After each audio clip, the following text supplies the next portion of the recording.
Hi and welcome to this video, how to become a curator and how to work with curators. My name is Josephine Reichert and I'm the Artistic Director of Ort Gallery, and today is video number 4 out of 4. So there's 3 videos that have come before this in the series, so please do check them out. All the links are down below in the description box. There's a lot of overlap in what I say in these videos, so please make sure that you go and have a look at those as well. Today's video is funded by Arts Council, so thank you very much for the support. As a audio description of myself, I'm a white woman in my 30s. I have dark blonde hair that's nearly shoulder length. I am wearing chunky brown wooden earrings and a bright yellow top. Just a quick disclaimer, today's video is very much based on my own experience of my career over the past 9-10 years in the UK arts industry. So some of the things I'll be saying might be specific to the UK and might not apply in other countries. And also it's very much my own experience, so it's definitely not an exhaustive list of things that will help you become a curator or work with curators. So in part 1 I'll be talking about how to become a curator, and then in part 2 I'll be talking about how to work with curators. I encourage you to watch both parts only because there will be a lot of learning, even from an artist's point of view, on how to become a curator. Can really help you to understand how to work with curators. Of course, you're a free person, you can do what you like. So part 1, becoming a curator. Some curators actually study curation at university level, and others like myself start out as artists and then become curators over time. So in video 1 I talk about finding your unique selling point. I think it's really important in any career that you understand who you are and what you're interested in. This can take a lot of time. It took a few years for me to really grasp what my passions were in contemporary art. So therefore it's really important to read a lot, to go and see lots of exhibitions, because this unique selling point will be extremely important down the line when you are setting up exhibitions. Curators, especially freelance curators, are often sort of middle people between organizations and artists, and so it's really important to know exactly what it is, what your niche is, what your field of expertise and your knowledge is, so that when you approach an organization or you approach an artist, they can understand why you approached them. They will respect you for the work that you've done or the writing that you've done. So this expertise that you're sort of creating and the niche that you're carving out for yourself also becomes your CV and your reputation. A lot of curators read and write a lot because it means that they stay up to date on trends in the contemporary art scene, and they ensure that they don't double up things that are already happening, but they are also furthering the debate. Often the curator writes the interpretation around the exhibition, and artists rely on curators to support them with that. So it's really important to have practice in writing, and one way of becoming a better writer is to read loads. Okay, so you are pretty clear on the bits that I just said, but you want to launch yourself now as a curator. How do you do this? Well, you put on an exhibition, right? I encourage you to watch video 2, where I talk about finding and taking up opportunities, because the things I say in there will apply to you as a curator as well. How do you put on a show?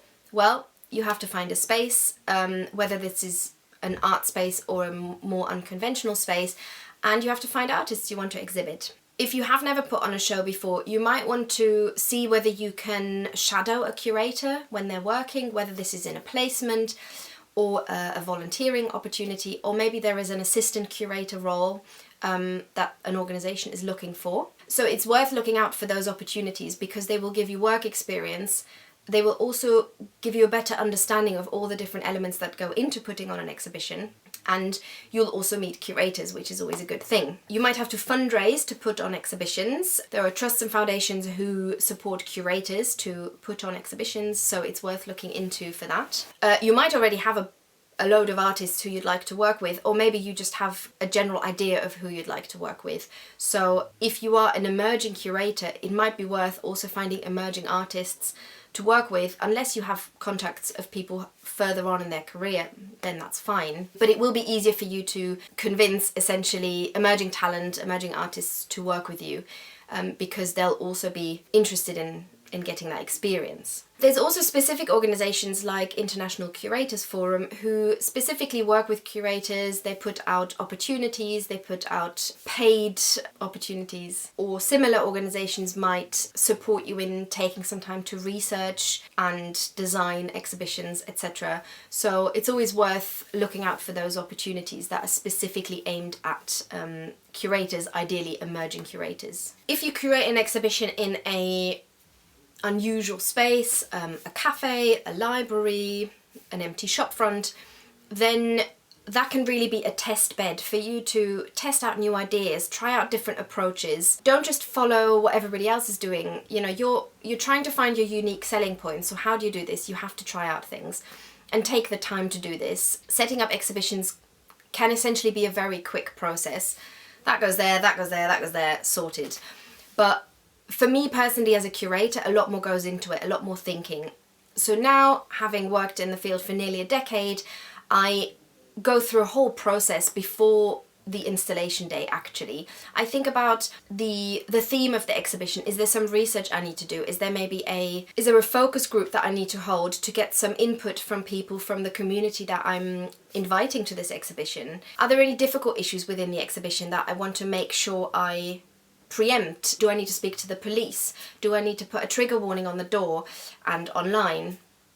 So all of that thinking happens before the day of the show. And also the writing, of course. So the intro panel is written. How is it written? What size font? How do I make sure that the exhibition is accessible? Is it using simple language? Is the font in a large size? And then also when hanging, I try and think about accessibility all the time. So can someone in a wheelchair even see the artwork if you hang it where you're going to hang it? For someone who's never been to an art gallery before, will your show be really intimidating?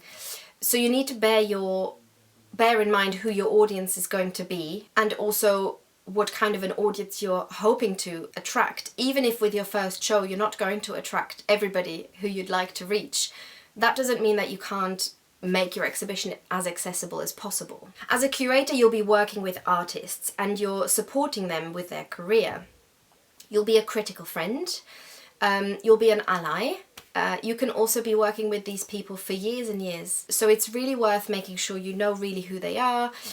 You pick artists who, you know, you really respect them, not just for one series of work, but essentially the person, you know, their ethics, their politics. Do you agree with those? Supporting artists can be done in lots of different ways. So it might be that you check in with people on a regular basis.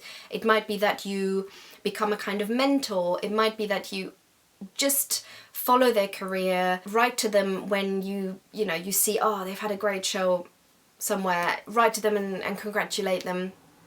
And when you don't hear from them for a while, check in with them, find out what's going on, maybe you can support that. Being an ally often also means having difficult conversations, so make sure that you educate yourself and you are also able to support people with difficult issues. So if something comes up, like I said earlier, around a trigger warning, you know, if it's a show about mental health and you are maybe worried about the artist or about the audiences or about yourself, try and find help, try and find support that's already out there, so that you can make sure that everybody's, you know, well and safe within that exhibition context. Another way of being an ally to artists is to make sure that they get paid. So you have to get paid as the curator, but so does the artist, and so does everybody involved. In every one of these videos, I think I've talked about volunteering as exploitation, because the line can be so extremely fine. When something is sold to someone as an opportunity, but really they're just not being paid for work that they're doing. If you are in direct contact with an organization and you are sort of saying to the artist, oh, you know, I'd love for you to come on board, you are essentially the person that they sign the contract with. Even if the contract's with the organization, you are the one responsible. You got them involved in the first place. That's great, you know, well done on you, but make sure that that carries through till the end. They get paid on time, they get paid appropriately. All of this you can find out via Living Wage Foundation and similar artist newsletter AN. Yeah, make sure you research and you also stand up for it when it goes wrong. You also become a project manager when you curate an exhibition, so you have to be very well organized. If you're not well organized, make sure that you become well organized. What I mean by that is write lists, write deadlines, make sure that everybody who's involved in the show knows from beginning to end what's going to happen, write a timeline, you know, when do things need to go to print so that they're out in time. All of these things are really good to test in these initial exhibitions when you have less pressure on you. If you're putting on an exhibition at a different space that isn't yours, so, you know, whether that's a cafe or like an arts organization, you need to make sure that you are in constant conversation with them, that you liaise with them regularly. This is what's going to happen. These are my concerns. These are my areas where I need to be supported.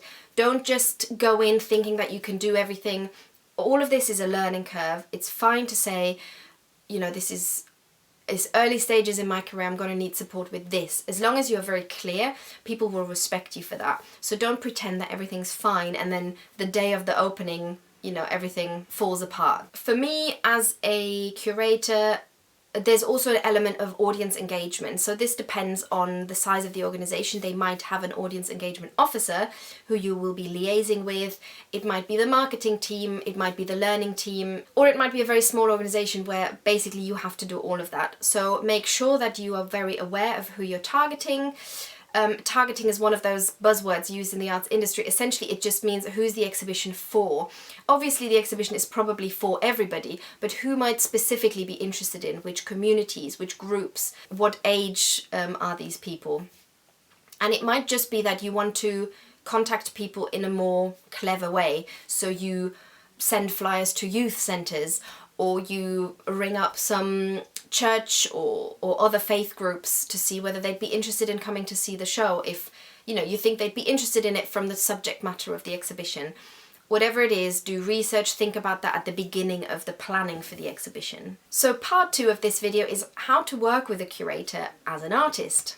As I said in the part 1 of this video, a curator is often a sort of middle person between an organisation and an artist. Whether this curator is actually employed by the organisation or they are freelance, they will become this sort of middle person. They will be liaising between the two.